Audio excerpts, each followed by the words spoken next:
Gates. He put what, $40, $60 billion in donations for greater good? He did that for the greater good. He's the only person in the world who took more than half of his value, donated it, and tripled his value in 10 years. So keep in mind, Elon Musk is one of them. He's not one of you. Okay?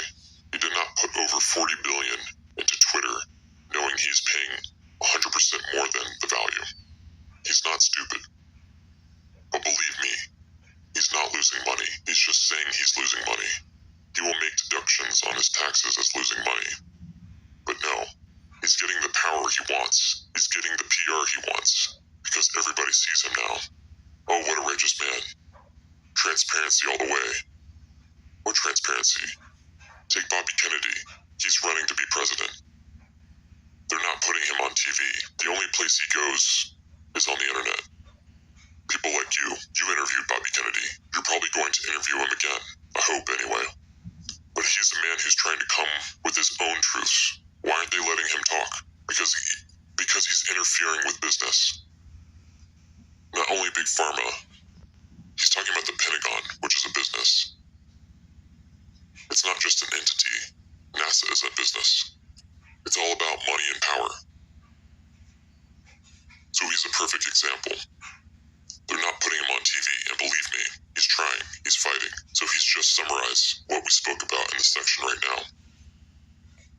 Because you asked me specifically about Elon Musk, I just want you to know that I'm very happy he did that because it's helping your cause, which I support that cause as well. Just don't be fooled that he's doing it for the right reason. He has his own agenda. Same thing with Bill Gates when he donated billions of dollars from pocket A to pocket B. He had an agenda. He had a PR image that he needed to fix. He had a PR problem.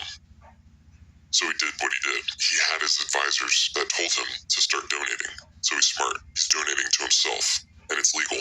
While we're on the topic of, elites and power and things like that, in the Pyramid Code, you speak a lot about technology used with the pyramids, for the pyramids, by the pyramids, electromagnetic pulsation, electromagnetic laser pulsation.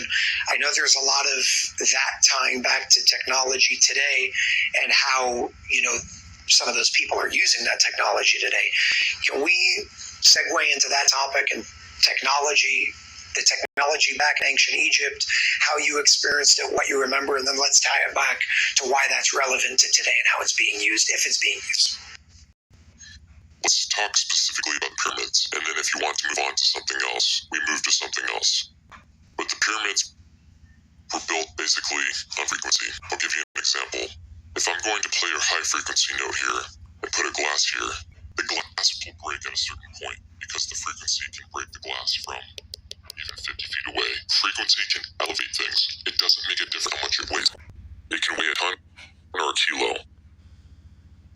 The right frequency at the right time, at the right note, can elevate a pyramid. Can elevate the stones, put them in place. So frequency is the base, because everything in life is frequency. Everything. The camera is frequency. You have a frequency. Your heart has a frequency. Everything works on different frequencies. This is the way nature created us. So they had the ability to harness the frequency into a technology called EMP, or EMLP, which is, the L stands for laser. Everybody's asking, how could they build it? There were no cranes. They didn't need a crane. They lifted with frequency. But the technology is EMP. Unfortunately, those technologies disappeared from the world, from the public, which were very open at that time, and became a secret technology. Today, it's being held by the psychopaths. Before we go there, let's stick to the pyramids for 1 second because I have questions there before we change the topic to current events. How did they use that? So you're saying they used electromagnetic pulsation and all that to build them.